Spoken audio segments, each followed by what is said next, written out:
En plus, pas Monsieur Godet. Ah oui, ok, d'accord.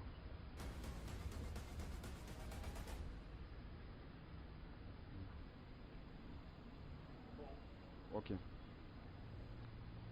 Alors, on va commencer par les présentations. Oui, donc on enchaîne la présentation pour Oui, que... Ok, d'accord. Donc, on va d'accord, dans le ok, vif du sujet. ok. Merci et nous vous remercions d'abord d'avoir accepté notre invitation et de se placer ici avec nous pour discuter de la réussite et l'entrepreneuriat. Merci, c'est moi qui vous remercie. Je suis très honoré d'être reçu sur votre plateau. Une chaîne que je suis de très loin et que j'apprécie énormément. Et je suis très ravi d'être sur votre plateau et honoré en même temps, comme je l'ai dit tantôt. Et j'espère que à travers cette interview, un bon nombre de jeunes seraient impactés de par ce que nous allons discuter ici. Parce que Ok. nous sommes en train de discuter un sujet, un domaine très important. Et j'espère que les gens vont s'y intéresser et ça va impacter et édifier un certain nombre de jeunes. Merci D'accord. une fois de plus. Merci, monsieur. On parle de l'entrepreneuriat en Afrique et souvent, je vous suis aussi sur vos pages, Oui, vous incitez les jeunes à entreprendre. oui. Est-ce que la jeunesse congolaise ou la jeunesse africaine en général devrait se lancer dans l'entrepreneuriat pour pouvoir émerger ou tout simplement attendre l'aide du gouvernement? Déjà, j'apprécie ta question parce qu'à la fin, tu as parlé de l'aide du gouvernement. Oui. Surtout sur ça que j'aime parler. Comme tu l'as dit, tu suis beaucoup mes réseaux sociaux. Oui. Voilà. Je pense que c'est clair. Les jeunes Africains, ou les jeunes Congolais en particulier, sont obligés, je dis bien obligés de se lancer dans l'entrepreneuriat. Parce que c'est l'entrepreneuriat qui fait la nation. C'est l'entrepreneuriat qui crée les emplois. C'est l'entrepreneuriat qui nous mène vers l'auto-employabilité. On s'emploie nous-mêmes. Donc on n'aura plus le temps de pleurer au gouvernement. Faites-nous ceci, on veut des arrêtés, des décrets autres. Prenons notre exemple. Bien sûr. Moi personnellement, j'ai terminé avec mes études. J'ai un emploi. Dieu merci. Mais je me suis dit, si je m'attends qu'au gouvernement, avec des salaires minimes, je ne vais pas m'en sortir. Il faudra que je me lance. Et quand je me suis lancé, je me sens à l'aise. Excusez de vous couper. Oui. Quand vous parlez de se lancer dans les affaires, Oui.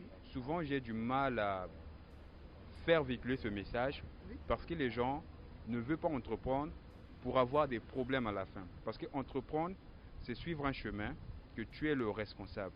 Et quand ça ne marche pas, c'est à toi de gérer. Bien sûr. Mais le salariat, c'est le patron qui gère. Je ne dis pas que le salariat est facile, mais le salariat, c'est le patron qui gère quand tu as perte, quand tu as chute et ceci.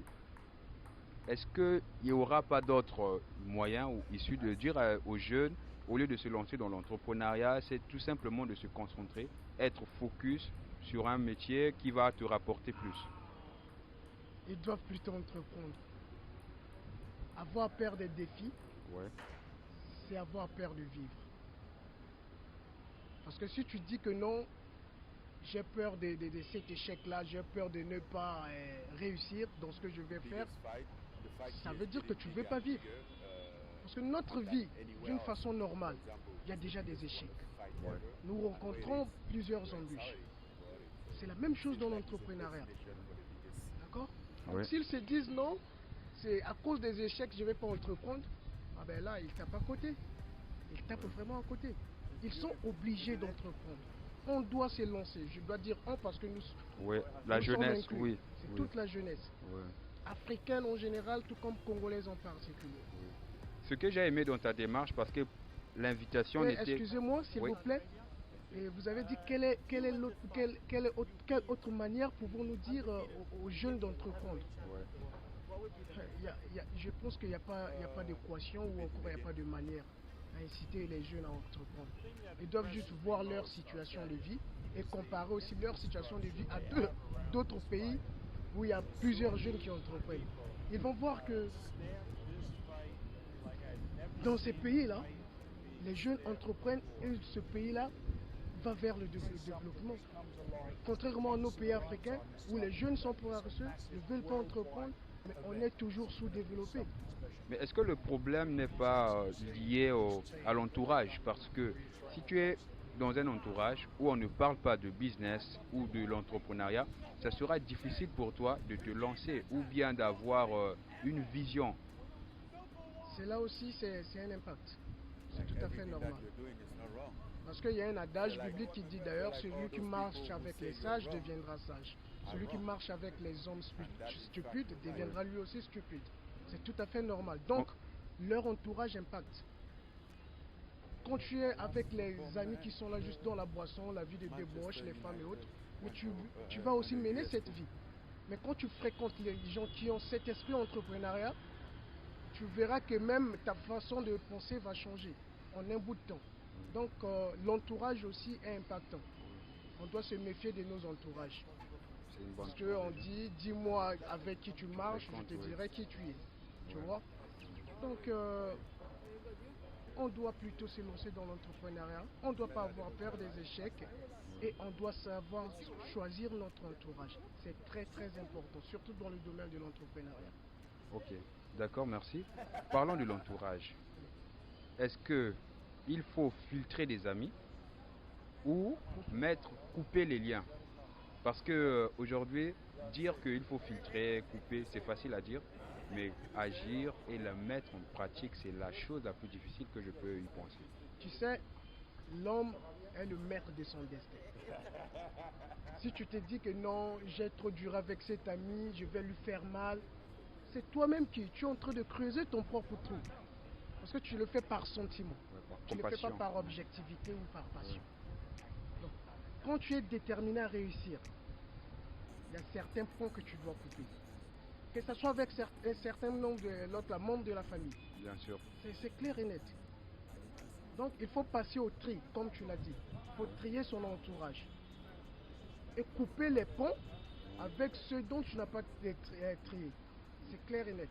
Parlons de tri. Aujourd'hui, c'est difficile de dire à un ami proche que non, vraiment, on a passé des très beaux temps, mais je vois que tu es en train de bloquer mon avenir. Bon, dire bloquer, c'est pas trop bon, mais tu n'es pas en train de me faire avancer. Parce que le but, je peux dire, de l'amitié, c'est de faire avancer les autres. Donc, dire ça à un ami, ça sera difficile. Est-ce qu'il y a des méthodes? Pourquoi je te pose ces genres de questions? Parce que j'ai vu, en étant ensemble à l'école, comment tu étais, comment ta vision de l'avenir était, et aujourd'hui tu es le fruit de ces résultats-là, du travail effectué. Donc, c'est pourquoi je me dis, comment est-ce que tu as fait pour rester dans le cadre focus de l'avenir et recevoir les résultats aujourd'hui? Comment est-ce que tu as fait? Déjà, la première chose que je dois dire, je vais vous raconter une petite histoire. À l'heure où nous parlons, il y a plusieurs amis qui me traitent d'orgueilleux. Qui me disent non, tu as réussi, tu as eu l'argent, tu as oublié les autres. J'ai même des messages. C'est pas ça. Mais si on se voit, bonjour, salut, c'est parce que j'ai pris mon destin en main. J'ai décidé de couper ces ponts-là. Mais comment est-ce qu'on peut te dire ça? Est-ce que vous avez eu un contrat que obligatoire on va marcher ensemble pour réussir? Bien sûr, j'ai eu un déclic, je me suis dit à partir d'aujourd'hui, je ne dois que marcher avec celui ou celle qui m'apporte quelque chose. Ça c'est bon. Que ça soit en amitié ou en amour. Bien sûr. C'est la décision que j'ai prise. Donc dès lors, j'ai plus d'amis qui sont là à freiner la vie, à me freiner ma vision de la vie ou encore ma vision de l'entrepreneuriat. Donc depuis là, j'ai décidé de me promener qu'avec les gens qui m'apportent quelque chose de plus. Et dire que comment je suis resté focus après mon cursus scolaire et autres. Mon frère, quand tu as l'objectif, quand tu as un mentor, quand tu as une motivation, bien sûr, rien ne peut t'arrêter. Voilà, c'est vrai. Rien. Moi j'ai une motivation, c'est mettre ma famille à l'aise, être quelqu'un dans ce pays, répondre aux besoins de la population congolaise.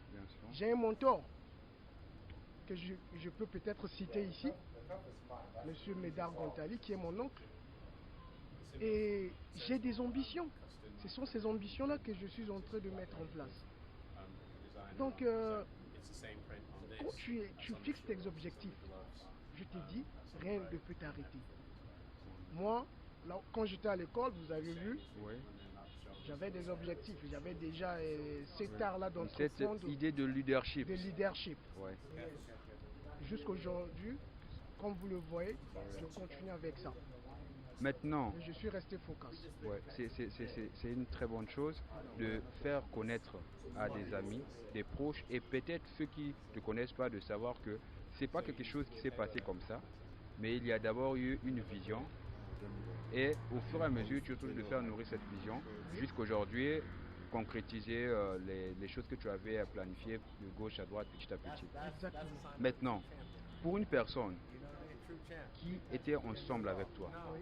qui parle constamment en mal contre toi, que tu as triché, tu as fait ceci pour être aujourd'hui ce que tu es. Comment est-ce que tu réagis face à ces critiques-là? Ayant grandi dans un environnement, on était tous à la SWAPO, Bien sûr. on a vécu des choses et tout, et d'un bout à l'autre, tu te décides de se retirer et de vouloir créer un chemin qui n'est pas convenable à l'entourage. Et qu'au retour, les gens te critiquent, te trouvent, comme tu l'as parlé, d'orgueilleux, je ne sais pas de qui, de quoi. Comment est-ce que tu réagis? Comment est-ce que tu arrives à garder ça en toi? Ouais, tu as tellement raison. Parce que ces genre de personnes, je les appelle les degrés. Les déchants. Oui.